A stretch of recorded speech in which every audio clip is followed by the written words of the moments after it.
What's up? We're Waterparks, a.k.a. the strongest band you've ever seen and that you haven't seen. We're hanging out with Rob on punkvideosrock.com. I have to say, Double Dare has been on repeat in my car. Thank you. So congratulations on that record. I want to dive into that record and want to know what the production of it, the record was like. Let's do it. Let's do it. What do you? Tell me what was going in this time around, because you guys had two EPs Three EPs, that's right. Three EPs before the album. So how different was it this time around? It was awesome because we had way more songs going into it this time. Yeah. And so to take like the 40 something like new demos that we had and try and make it into a 5-song EP, I would have like clawed my eyes out. How did you guys even come down to just like the number of songs that you guys did? Well, we always want to make every release like really very like eclectic. Yeah. And so if there's like a batch of songs, we try and pick ones that are like very different from each other. That way it's not like here's like a punk song, here's a punk song, here's a punk song, or like here's a ballad, here's a ballad, here's a ballad, here's a ballad. You know what I mean? Walk that line between eclectic and just like spastic and chaotic, I guess. Yeah, trying not to be too crazy. Now, is that a natural process for you guys to like pick and choose different kind of songs for this EP? Yeah, I mean, for the album, it was, oh god, it was so hard to actually pick the final track. Like, I think in my notes in my phone right now, I've got like 20 different track listings. Yeah, because we went into like Double Dare. Right. We went into the studio set to do like 17 of them. We're like, this is like the most we can like narrow it down to. Dang, and right, I wish. No, seriously, if we were allowed and we had like a budget to do that, Yeah. I would straight up just be like, all right, here's another. Been 2 months, here's another. Like, but no, that was so difficult. I remember being like so butthurt that certain songs didn't make it. But no, yeah, but it would be like... You still feel it, I could tell. I do. It'd be like, see, this one here, it's got the dancey element that this one has, but it also has like the fast vocals here that this one has, and it kind of does this that this one does. So like we kind of eliminate them based on like if they did certain things, right. like if certain songs did the same thing or accomplished the same goal stylistically. Okay. So yeah, I mean that's why. I mean I would like to at least hope that all the songs on the album feel very different from each other. Yeah. Well, I definitely liked it because, I mean, obviously everybody knows you guys are a fun band. Like, you guys are jokesters. That's a given. I want to set the record straight. If you think I'm joking, I'm going to kick you in the head. All right, I'm going to have a serious face for the rest of this interview. But like I mentioned, like, you know, we know that side of you guys, but you guys have, on this album, you guys have a song like Royals, which is fun and energetic, and then you go down to 21 Questions, which is like, I think that's the most serious I've like felt you. Yeah, I don't even listen to that song. It sounded really weird, didn't it? Yo, man, you can feel me all types of ways. No, dude, that song's so sad. Like, I don't even listen to people are like, you should play it. I'm like, no. Because I don't want to cry in front of people every night. I don't want to feel those feelings. Well, saying that, I mean, was it a hard song to put down on paper and then let alone like record it? Yeah, it felt really weird. And I mean, the thing is though, like I send Benji, it's one of our managers, I mean, Benji and Joel and Josh and everybody, I send them like all our demos that get done. Right. And honestly, I wasn't sure. I was like, I sent that one as kind of like an afterthought, along with a couple other ones.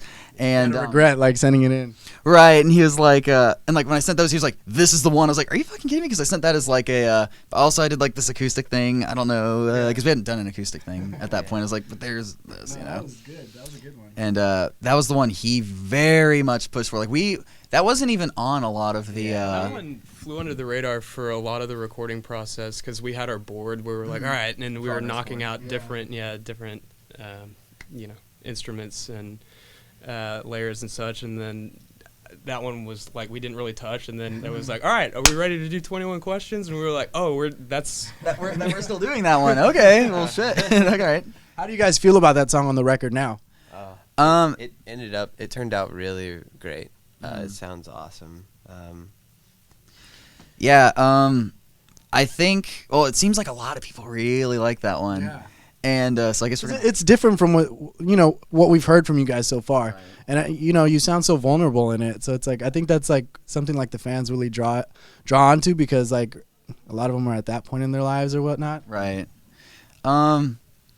Yeah, no, I feel that, and it's weird because I mean I feel like it's easier to say a lot of the things you want to say, because I mean they're like Royal, like you said, it's like very like bouncy sounding, but it's sad as shit if you listen to the lyrics. And it's easier to sing sad things or like vulnerable things, like when it's backed by like a big ass instrumental. But when it's just acoustic guitar, it's like, oh shit, you're actually listening to what I'm saying right now. Oh no, like yeah. Especially with like songs like Gloom Boys too, things like that. There's a lot of the songs that sound really happy, and if you look at the lyrics just by themselves, it's like, oh, he's a bummer. Maybe you guys need to do an acoustic version of the album. Then we'll like, it won't be fun anymore. All everyone's gonna be like, oh, you mean that Waterparks, that sad ass band? Okay, You guys are emo. right. So aside from those two songs, the dynamics with the other songs, what were those songs like, especially in the studio, like switching from song to song when you guys are recording? It felt good because I mean, I feel like because recording already kind of like took a minute, and it's like if we finished a song and then went and did another song that was really similar to it, I would have been like, fuck. It was nice to be able to like step out and be like, all right, we're gonna do this like indie one over here, and then we're gonna do this like electronic one, dancey one over here. Then we're gonna go over here and lay down like some angry ass shit, like, you know what I mean? So it was like refreshing to like jump from thing to thing. Because if it was all like, here's a pop punk song, here's a pop punk song, here's a pop punk song, it would have been like, all right, right? It would have been boring. Yeah. Eye roll inducing. Right. Yeah. Now you guys, it seems like since the moment that you guys were first announced with Equal Vision and with the Madden Brothers, it seems like you guys have been on tour since then. So how did you guys have that time to really work on that EP that you guys released, Cluster EP, and then work on this album that just recently dropped? Straight up, most of the album was written before we even toured once, like back in January. I remember when August rolled around, I was like, I remember Gloom Boys was done at the very beginning of September. Royal was done. Yeah. Dude, okay, one song that you haven't heard yet was literally written and demoed and everything the day we got back from doing Cluster. Damn. So that was back in like, I think we did Cluster in July. Is that right? July or August? I think it was August. July. We went, Oh, it was July. it was July, and then we came back, and then the next day laid down the demo for this one song that you'll hear. What song is that? Ball with the ball. Who Let the Dogs Out? The original version. Right. No, but I mean, a lot of the album was kind of done. So then when touring started, I'm trying to think, ones that happened, because like whenever we would tour, we'd get like a couple weeks off in between them, maybe like one or two, and I know Dizzy was done in that time. Take Her to the Moon was done in that time. I'm trying to remember. I know. Okay, Stupid for You, like which is like the single, or the first single. That one was literally Featuring the boy band, right? was written and recorded like a day or two before we were leaving to do the album. Yeah, so I mean that song almost just it almost just wasn't a thing, and it got done in like 5 hours, 6 hours or whatever. Just like so, like by the end of that time, it was like, here's a new song, and that wound up being the one everybody was like, because that's the only one where my parents came in my room and they were like, hey, play that one. And I was like, what do you mean? Like, what are you talking about? Okay. I was playing the demos for my mom before we left to record. And yeah, Stupid for You came on, and like, instantaneously she goes, "Ooh, I like this one."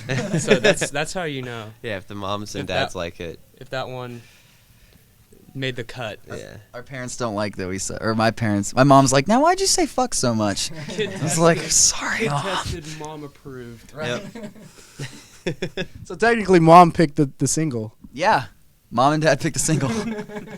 We're just like, well, if that's the one the parents like, then I mean, that's the thing. Like, kids are gonna like us. Right. That's already a thing. Right. Like, I dye my hair. The end. We win. It goes all over the internet. Right. But parents, though, they don't give a shit about my hair. If parents come up at the end of the show and they're like, that was great, I'm like, we did it. Yeah. It changes the perspective of things, right? Wait. They're playing Who Let the Dogs Out. That's the new single coming soon. They shouldn't have that. That's a bonus track. All right. I'm sorry. What was the question? Now, with this whirlwind of a year that you guys have had, you guys went from having jobs and playing your band as like not a side project, but you guys were just playing hometown shows to now you're touring the world. What is that like now? Like, are you guys used to this whole tour life? Is it something that you guys are struggling to, get comfortable with, or? used to it, but straight up, I just like being like stable, and I like consistency. And with tour, right, I like doing the same thing every day and having like a healthy routine. And tour is not that. That must make it difficult. Right. Like, to an extent, but it's more hectic. It's kind of the opposite for me. Like, I feel a lot more like kind of able to like get out of my head whenever I'm like in a different place every day. Yeah. It is really nice to like have like a good like week or two just to like let everything just kind of settle down though. Right. Go on. I'm sorry. Oh, I was just saying, like, I personally like the tour life. It's great.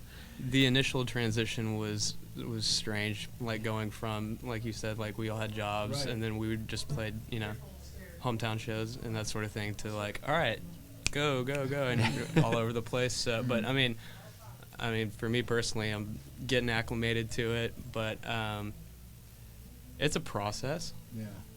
But I'm super happy about it. I mean, yeah, I like it and I'm thankful and everything. We did this on purpose, so. Now, with the many tours you guys have been on so far, what makes this one right now with Sleeping with Sirens, Tonight Alive, and State Champs different? Because it's not hot as fuck like Warped Tour. Not only that, but we got a chance to kind of hang out with everyone that's on this tour during Warped Tour. So it's kind of like we're touring with a lot of friends this time around. The first couple were kind of just like, hi, we're new here. But this time it's been a lot more like, I don't know, kind of like a group of people that are all kind of touring together. Right. Now, you guys did Warped Tour 2013, 15, and this year, right? Well, 13 and 15, we won like this Ernie Ball Battle of the Bands hometown thing. So we just did our Houston date. Right. But this was, That's the way to do Warped Tour, man. One and done. Go home, seriously. nurse that sunburn. Yeah, stay Feel like you rocked the world for one day, 20 minutes. and then sleep. But this is the first time we did the actual full tour, and it was about as hard as I thought it would be. First day, I looked at Otto, and I was dying, and I was like just sweating. I was like, we can't do this. We were already crustaceans by day 2. Yeah. We didn't have any air conditioning for the first week. It was more than the first week. Yeah, it was like during We went through, like, the Texas entire and Florida, the entire like south part of the Yeah. tour. That's We were pretty swampy. swampy. I don't know how you guys did that. we're all dead. Well, what about like hometown shows? Those 3 years, how different were they every time you did those hometown shows? They're always sick because we had the time and like we could promote them enough to where they would sell out or be close or very big. You know what I mean? So Houston shows have always been really awesome. I'm bummed we're not going on this tour, Yeah. but we're working on Hopefully coming the next back. tour. Yeah, Yeah. for sure. I would love to play Houston again. Those shows are just like something completely different than any other show, like anywhere else. It's long overdue. Yeah. We've been away for a while. Well, at the rate that you guys are going, I feel like when you guys do the hometown show, it's going to be the headline tour. I feel like you guys are ready for that. You guys might not feel that way, but hell yeah, I would go. Promise? You're going to play the same album? Yeah. All right. Then I'll be there. Pinky promise. There we go. And our bonus cut. And the bonus cut. And the bonus cut. There we go. But you got to bring the boy band out, too. Right. Oh, Of course. We'll pull out all the stops. All of them. Find the dog suits. Those are at a friend's apartment somewhere, but You guys, it's just unbelievable how much has happened in the last year. Dude, that hit us the other day. We saw the flyer for the Troubadour show like a couple days ago, and it was like 1 year ago today. And I was like, Jeff turned and showed me on his phone. He goes, "This was a year ago."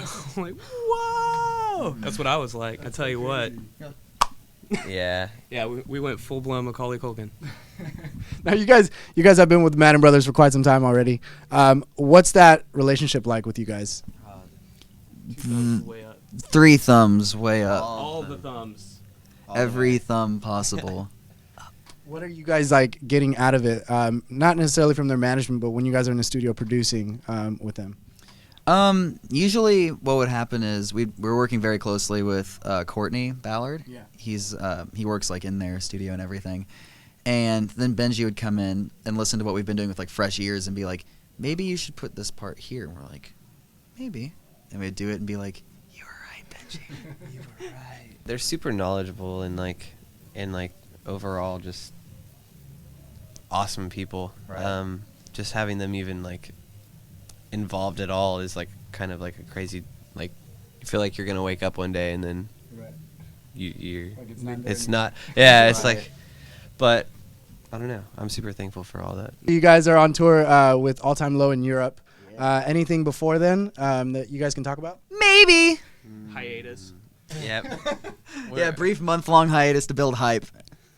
Come to our shows. Buy our CD. Please. Feed my kids. Yeah. All right. So lastly, the new album is out now. Those that have not heard it yet, why should they go ahead and pick it up? Because if you don't, you're a dickhead. I would say because I love all of the songs. I do. I actually like. I'm not gonna lie. I listened to that album. I do. Sorry. Hate me. Free will's a beautiful thing, man, but if I could prod you to go get it, I would. Go do it. Please. Or don't if you suck, because then you'll like it and come to our shows and interact with us. And if you suck, I don't want to talk to you. Well, thanks for hanging out with me, guys. Thanks for doing such a great record. You guys be sure to check out. No, it's not. I wish I should have said yes. Damn it. Waterparks, Rob here with punkvideosrock.com. Get the new album now, and thanks for watching.